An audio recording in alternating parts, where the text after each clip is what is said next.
So the best way I have of describing my dad is as a sort of 1950s parent. It's all very on the surface of it, very, very proper and good and wholesome and Christian and all this sort of nonsense.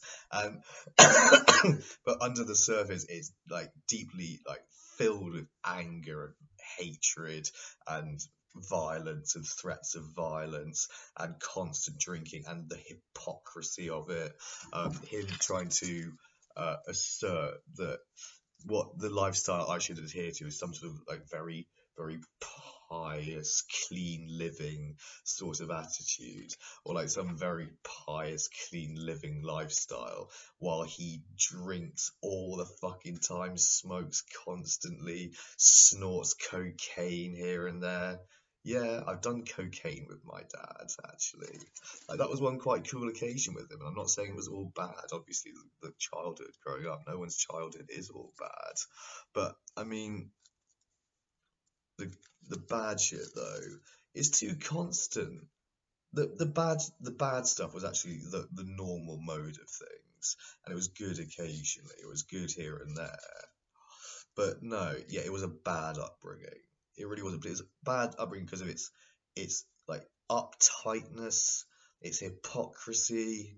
You know, he's got his like rod stuck up his arse or something. That got placed there at school, and he was constantly getting into trouble and getting caned by the teachers. Um, and yeah, he's got that from his childhood, and he's got like this like I don't know odd kind of reactionary zeal, this right wing zeal, this constant need to like put on a front of being like very good, very proper and decent and Christian or something. And like he thinks he's a Christian, but he's never been to church in his fucking life or in his adult life, you know, or something. And like those sorts of values, but a pretense of those values that's about that fucking thick. and constant drinking in the mix, and that's the real problem. That is obviously the real fucking issue, and he could never see that and never address it. Just not every fucking day. That's all he needed to do. Just not drink every single day. But that's what he did for his entire adult life. Drank every single fucking day. Got drunk every day. That is bad fucking news as a lifestyle choice. It's just bound to cause problems. You know, it's bound to cause problems. Think about how you are when you're hungover. When I'm hungover, I'm ratty, aggressive, cranky, miserable. Miserable. Being hungover makes me miserable. I'm happy now because I haven't had a drink in 2 days. I fell off the wagon a couple of days ago and got myself some beers. I was actually getting right back into it again, back into having an addiction to alcohol. And I've luckily managed to sort of drag myself out of it now. And I'm so back on an even keel with it. But fuck me, it comes back like the desire to drink. You make excuses for it. I do get it. I do get that it's very enticing. The thing like, it's sunny weather at the moment. I'm thinking like, why shouldn't I just go to a pub and have a drink in a pub garden and a few cigarettes myself and write poetry or something? I've done that a couple of times. I spent money unnecessarily and needlessly in pubs with highly inflated beer prices and their worthless pub gardens. But yeah, fucking shitty, awful pub gardens. Actually, was a very nice pub garden I was in the other day. Like, there's lots of nice. There actually are. There are actually lots of nice pub gardens out there, and that's why drinking is so enticing. You cannot do it every single day. You can't. Going to the pub shouldn't be a daily thing. It should be a treat. It should be a treat at the weekends. You go to the pub.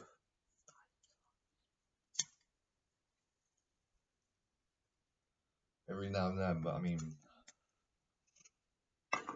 Jesus me, the amount of fucking money that pissed away in that place. The bargain it seems. And like, think we like had good Christmas presents and things growing up. Like we're rich kids. We're horrible scumbags. Went to private school. We run the world. Like I grew up on a farm. I had to work as a child, as child labour and teenage labour, but I was getting paid then. And I didn't have a computer until I was about 11. I didn't have a PlayStation growing up because he didn't believe in that sort of thing. All this strict stuff, but really what he was stingy and mean and didn't want to buy expensive Christmas presents for us. He got lots of Christmas presents, they just weren't very expensive. And then my then my uncle royally pissed him off by getting us a PlayStation. Oh, he didn't buy it for us. No, our uncle got it for us. He eventually caved and acquiesced and bought me the cheapest fucking laptop he could buy. The cheapest fucking Acer laptop money could buy. Ooh, it's good, it's cheap. That's not the sort of shit he's saying, is it? I hate that man. I fucking hate that man. Oh my god. What a West Country farmer's son thing to say about their dad. Oh, I hate that man. I do, I hate him. I do love him as well at the same time because he's my dad. But like the things he's done to me over the years and the things he's tried to do to me over the years are almost unforgivable. They're almost unforgivable, I think. Unforgivable. Think about that. Like he's gotten close to the unforgivable line. Something that like no, I would not fucking forgive.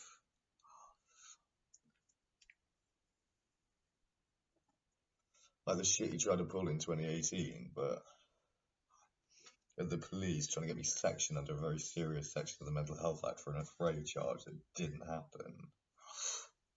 The day after, so a recording from the day before when he was being drunken and violent and abusive towards me yet again in the fucking kitchen while I was just sitting there working on my laptop doing nothing wrong and not interfering with his life at all.